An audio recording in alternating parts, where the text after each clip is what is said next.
गरीब दर्जी बहू की घास की साड़ी और घर।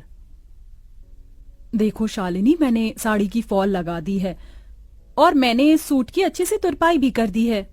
तुम दोनों का बहुत बहुत शुक्रिया। तुम दोनों की वजह से मेरा दर्जी का काम कितनी जल्दी हो जाता है, वरना अकेले ये सब कर पाना मेरे लिए बहुत मुश्किल था।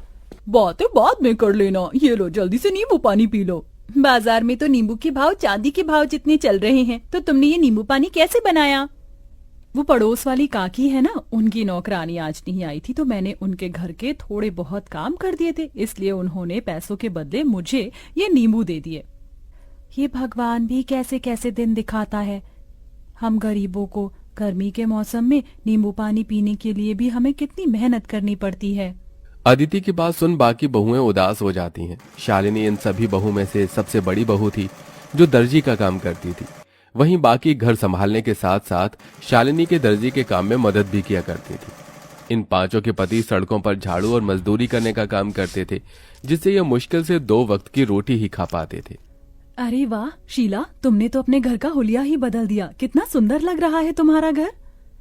वो तो अच्छा लगेगा ही ना, पूरे 1 लाख रुपए जो लगाए हैं घर के रेनोवेशन और पेंट में। वैसे मेरे ख्याल से तुम पांचों को भी अपनी ये बाबा आदम के जमाने की गुफा को रेनोवेट करवाना चाहिए। न जाने इतनी गर्मी में तुम लोग इस गुफा जैसे घर में कैसे रहते हो। खिड़की दरवाजे तो ऐसे हैं कि अगर किसी का हाथ लग गया तो वहीं टूटकर गिर जाएंगे।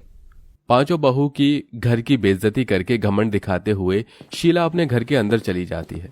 अपने घर की इतनी बेइज्जती होता देख पांचों बहुओं को ही काफी दुख होता है। अरे बाप रे बाप, ऐसा लग रहा है कि धरती लोक पर नहीं बल्कि सूर्य ग्रह पर पहुंच गया हूँ। कितनी गर्मी है। इतनी गर्मी में गुफा में सोओगे तो गर्मी नहीं तो क्या ठंड लगेगी? क्या गुफा? और नहीं तो क्या, ये गुफा क्या आप लोगों को घर दिखाई देती है? शादी को इतना समय हो गया है लेकिन हम एक ढंग के किराए के मकान में भी नहीं रह सके। कभी कभी तो लगता है इस गुफा जैसे घर को छोड़कर जंगलों में चले जाऊं और वहीं रहूं। याशिका की बातें सुन सभी लोगों को इस बात का एहसास तो होता है, लेकिन अपनी गरीबी और लाचारी देखते हुए वो कुछ नहीं कहते और ऐसी ही गरीबी में उनके दिन बीतने लगते हैं। अमृता, अगर तुम न होती तो इतनी गर्मी में हमें ये ठंडा पानी पीना भी नसीब नहीं होता। जमीन ठंडी रहती है ना, इसलिए मैंने पानी के मटके रखना शुरू कर दिया था ताकि कड़ी से कड़ी गर्मी में भी हमें ठंडा पानी मिल सके। कल रात थोड़ी बहुत चैन की नींद नसीब हुई थी। वैसे ये कपड़ा गीला कर ओढ़ कर सोने का आइडिया सच में कमाल का निकला। अब तो मैं रोज ऐसे ही सोऊंगी। पांचों बहुएं हमेशा अपने ऐसे छोटे मोटे जुगाड़ से गर्मी से थोड़ा बहुत बैक लिया करती थीं। शालिनी देखो ना, मेरी साड़ी फिर से फट गई, इसे सिल दो। कितनी बार एक ही साड़ी को बार बार सिलकर पहनेंगे? जब से शादी हुई है तब से लेकर आज तक एक भी साड़ी नहीं पहनी है। वही 2-3 साड़ियों को सिल कर ही पहन रहे हैं। अदिति इतना बोल ही रही होती है कि तभी उन्हें बाहर से साड़ी वाले की आवाज आती है, जिसे सुन पांचों बहुएं जैसे ही बाहर आती हैं। अरे भाई साहब, ये नीली वाली साड़ी दिखाइए। अरे बहन जी, आप लोग वहाँ क्यों खड़ी हैं? देखिए मेरे पास एक से बढ़कर एक साड़ियाँ हैं, बनारसी, सूती, लखनवी, जरी वाली। बताइए कौन सी साड़ी दिखाऊं?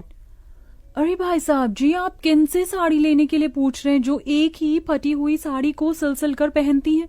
इनकी एक सूती की साड़ी लेने की तो औकात नहीं है। ये क्या ही महंगी साड़ियां लेंगे। अपनी पड़ोसन मोना और अलीशा को अपनी इतनी बेइज्जती करता देख पांचों बहू की आंखों में आंसू आ जाते हैं और वो सीधा घर के अंदर चली जाती हैं।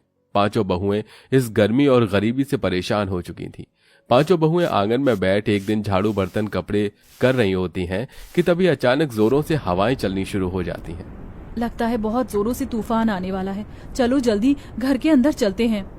पांचों बहुएं जैसे ही घर के अंदर जाने लगती हैं कि तभी तेज आंधी की वजह से उनके घर की छत उड़ जाती है और साथ ही साथ उनके घर की दीवारें भी टूटकर बिखर जाती हैं। हे भगवान, ये तूफान गांव में नहीं बल्कि हमारी जिंदगी में आया। अब हम लोग कहाँ रहेंगे?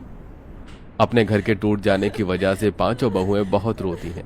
शाम होते ही इन सब के पति घर आते हैं और ये सब नजारा देख उन्हें भी काफी दुख होता है, जिसके बाद अब वो सभी सिर छुपाने के लिए जंगल की तरफ बढ़ते हैं और एक बड़े से पेड़ के नीचे बैठकर अपनी रात वहीं गुजार लेते हैं।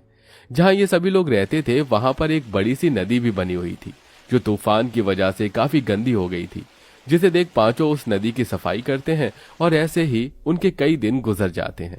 कभी कभी तो मन करता है इसी नदी के अंदर कूदकर जान दे दूं, कम से कम इन चीजों से छुटकारा तो मिलेगा।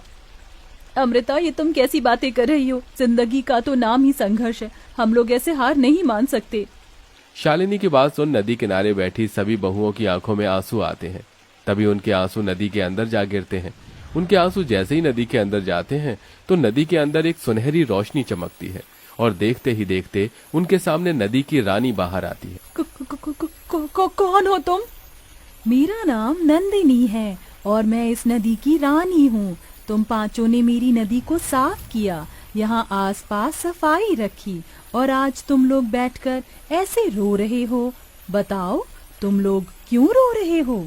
उस रानी की बात सुन सारी बहुएं उसे सारी बात बताती हैं, जिसे सुन वो रानी पांचों बहू को अपने साथ नदी के अंदर ले जाती है।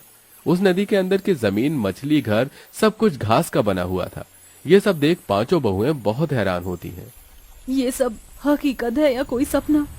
ये सपना नहीं, हकीकत है। ये घास जादुई घास है जिसकी मदद से तुम लोग कुछ भी बना सकते हो और वो चीज बिल्कुल असली चीज की तरह ही काम करेगी। तुम लोग चाहो तो यहाँ से ढेर सारी जादुई घास ले जा सकते हो। नदी की रानी, आपका बहुत बहुत। पांचों बहुएं उस जादुई नदी के अंदर से ढेर सारी जादुई घास लेकर आती हैं और सबसे पहले उन जादुई घास से अपना घर बनाने लगती हैं। क्या इस घास से हम लोगों का घर बन पाएगा? ये मामूली नहीं, जादुई घास है। नदी की रानी ने कहा था कि इस घास से बनी हुई सभी चीज असली चीजों की तरह ही काम करती है। क्या पता ये घास का घर भी हमारा असली घर हो। पांचों बहुएं कुछ घंटे के अंदर एक बहुत बड़ा सा घास का घर तैयार कर देती हैं, जिसमें वो पांचों अलग अलग कमरे भी बनाती हैं। साथ ही साथ वो बाथरूम और रसोई घर भी बनाती हैं, जिसमें घास का चूल्हा, घास के बर्तन और कमरों में घास का पलंग, कुर्सी। जादुई घास होने की वजह से सारी चीज असली चीजों की तरह बिल्कुल मजबूत हो चुकी थी। मुझे तो यकीन ही नहीं हो रहा कि हम लोग अपने घर के अंदर खड़े हैं, वो भी एक ऐसा घर जो असली घर से भी ज्यादा मजबूत और अच्छा हो। अब तो हम यहाँ आराम से रहेंगे। जादुई घास होने की वजह से हमारा ये घास का घर भी कितना ठंडा है। अब तो यहाँ हमें बिल्कुल भी गर्मी नहीं लगेगी।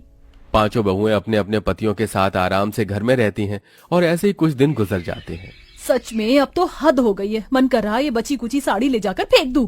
क्या हुआ अदिति, तुम इतने गुस्से में क्यों हो? गुस्सा ना करूं तो खुशी के मारे नाचूं। उस दिन तुमसे साड़ी सिलवाई थी, देखो आज फिर से ये साड़ी फट गई। अदिति की बात सुन शालिनी के मन में एक ख्याल आता है, जिसके बाद शालिनी दोबारा उस जादुई नदी के अंदर जाती है और वहां से ढेर सारी जादुई घास लेकर आती है और अपनी सिलाई मशीन पर बैठकर कुछ घंटे के अंदर ही घास की बनी हुई 5 साड़ियां तैयार कर देती है। साड़ियों के बॉर्डर पर वो तरह तरह के फूल भी लगाती है, जिसके बाद अब जैसे ही पांचों बहुएं उस घास की साड़ियों को पहनती हैं, इस घास की साड़ी को पहनकर तो ऐसा लग रहा है कि मानो जैसे मैंने रुई की साड़ी पहन रखी हो। अब इन घास की साड़ियों में हमें बिल्कुल भी गर्मी नहीं लगेगी और हम आराम से रहेंगे। पांचों बहुएं उस घास की साड़ियों को पहनकर काफी खुश होती हैं। जिस तूफान से इन पांचों का घर टूटा था, उस तूफान में गांव में और भी कई लोग थे जो बेघर हो गए थे। ये सब देख पांचों बहुएं उन लोगों के लिए जादुई घास से घर बनाती हैं। अरे आप लोग तो हमारे लिए देवी हो। जो चीज सरकार और अमीर लोग न कर सके वो आपने कर दिया। आपका एहसान हम कैसे चुकाएंगे। जादुई घास के घर बनाने के साथ साथ पांचों बहुएं गरीब औरतों के लिए घास की साड़ियां भी बनाती हैं, जिन्हें वो काफी सस्ते दामों में बेचती हैं। बरसों से सपना था कि सूती की साड़ी लूंगी, लेकिन हमेशा पैसों की कमी की वजह से ना ले सकी। लेकिन आज आपकी वजह से मैं रुई जैसी मुलायम साड़ी पहन सकूंगी। आपका बहुत बहुत शुक्रिया। जरूरतमंदों की मदद कर पांचों बहू काफी खुश थीं। वो घास की साड़ी बेचकर थोड़े बहुत पैसे भी कमा लिए थे, जिनको अब वो बुटीक में लगाती हैं और बुटीक खोलती हैं। घास की तरह तरह की ड्रेस बनाकर बेचती हैं और अब उन सब के पति अपना खुद का काम शुरू कर देते हैं, जिससे अब धीरे धीरे उनकी जिंदगी सही राह पर आने लगती है।